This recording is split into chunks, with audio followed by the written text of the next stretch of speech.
Hello বন্ধুরা, আজ একটা পিওর ভেজ রেসিপি নিয়ে চলে এলাম, যেটা হচ্ছে পটলের একটা রেসিপি। এর নাম হচ্ছে বরিশালি পটল। বরিশালের একটা বিখ্যাত পটলের রেসিপি।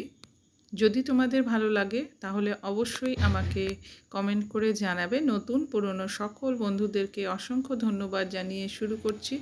দেখো, আমি কিছু পটল ছুলে নিয়েছি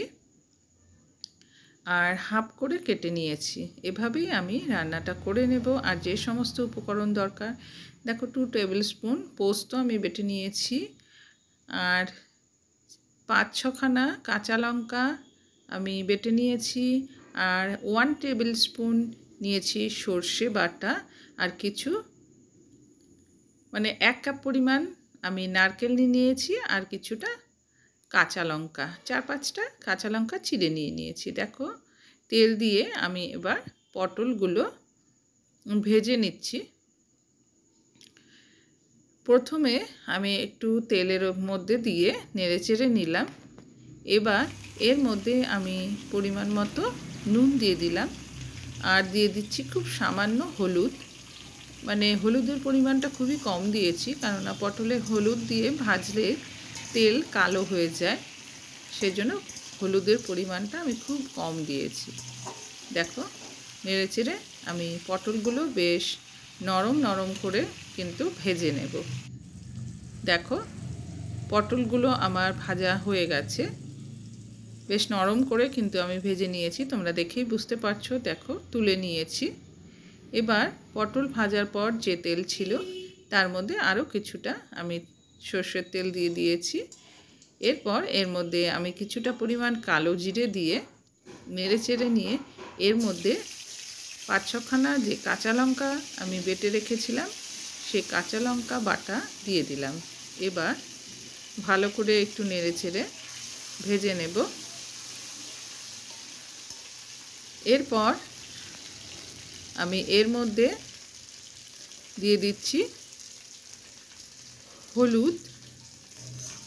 হলুদ দিয়ে ভালো করে আবার কাঁচা লঙ্কা আর কালো জিরার সাথে ভালো করে আমি দেখো নেড়েচেড়ে ভেজে নিচ্ছি। এবার এর মধ্যে আমি 1 কাপ যে নারকেল কোড়া রেখে দিয়েছিলাম সেই নারকেল কোড়াটা এর মধ্যে দিয়ে ভালো করে কিন্তু ভেজে নেব। বরিশালে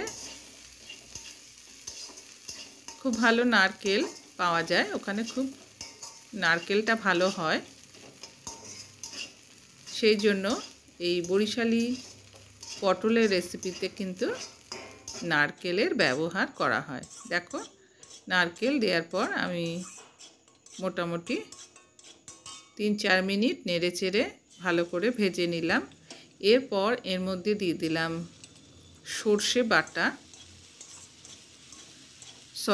পোস্ত বাটা। 2 টেবিল স্পুন পোস্ত আমি বেটে নিয়েছিলাম, পোস্ত বাটা দিয়ে দিলাম। এবার এর মধ্যে আমি দিয়ে দিচ্ছি সর্ষে বাটা। আগে পোস্তটা দিলাম, তারপর দিলাম সর্ষে দেওয়ার পর খুব বেশি ভাজতে হয় না, তাই সর্ষেটা আমি পরে দিলাম। দেখো বন্ধুরা, সমস্ত মশলাগুলো ভালো করে কষিয়ে নিতে হবে। দেখো, 4-5খানা চেরা কাঁচা লঙ্কাও আমি এর মধ্যে দিয়ে দিলাম। দেখো, মশলাগুলো কিন্তু খুব ভালোভাবে আমার ভাজা হয়ে গেছে, তেল ছেড়ে এসেছে। এইবার আমি কিছুটা জল দিয়ে দিলাম, খুব বেশি ঝোল থাকবে না। দেখো, ঝোল ফুটে উঠেছে। এবার ভেজে রাখা পটলগুলো এবার এর মধ্যে আমি দিয়ে দিলাম। পটল দিয়ে আবার খুব ভালোভাবে আমি নেড়েচেড়ে নেব। পটল দেওয়ার পর আবার 3-4 মিনিট আমি রান্না করে নেব। দেখো বন্ধুরা, এবার এর মধ্যে দিয়ে দিচ্ছি চিনি।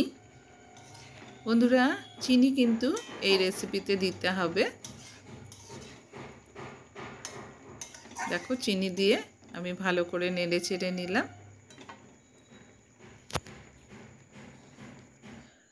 এটা ভাত, রুটি, পরোটা সব কিছুর সাথেই কিন্তু খেতে সত্যি খুব ভালো লাগে।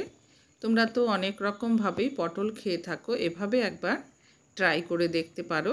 দেখো বন্ধুরা, রান্নাটা কিন্তু আমার কমপ্লিট হয়ে গেছে। একটা পাত্রে তুলে তোমাদেরকে দেখাচ্ছি। বন্ধুরা, তোমরা একবার হলেও এভাবে রান্না করে খেয়ে দেখো, তোমাদের আশা করছি ভালো লাগবে। সর্ষে পোস্ত দিয়ে তোমরা তো পটল খেয়েই থাকো, এর সাথে যদি নারকেল দিয়ে রান্না করো তবে খেতে আরও বেশি ভালো লাগে। তাই বলছি বন্ধুরা, অন্তত একবার হলেও তোমরা ট্রাই করে দেখতে পারো, তোমাদের আশা করছি ভালো লাগবে। নতুন পুরনো সকল বন্ধুদেরকে অসংখ্য ধন্যবাদ। আর সবশেষে আমি 1 টেবিল স্পুন কাঁচা সর্ষের তেল ছড়িয়ে দিয়েছি, আর সেজন্যই কিন্তু রেসিপিটি আরও দুর্দান্ত হয়ে ওঠে। ধন্যবাদ বন্ধুরা।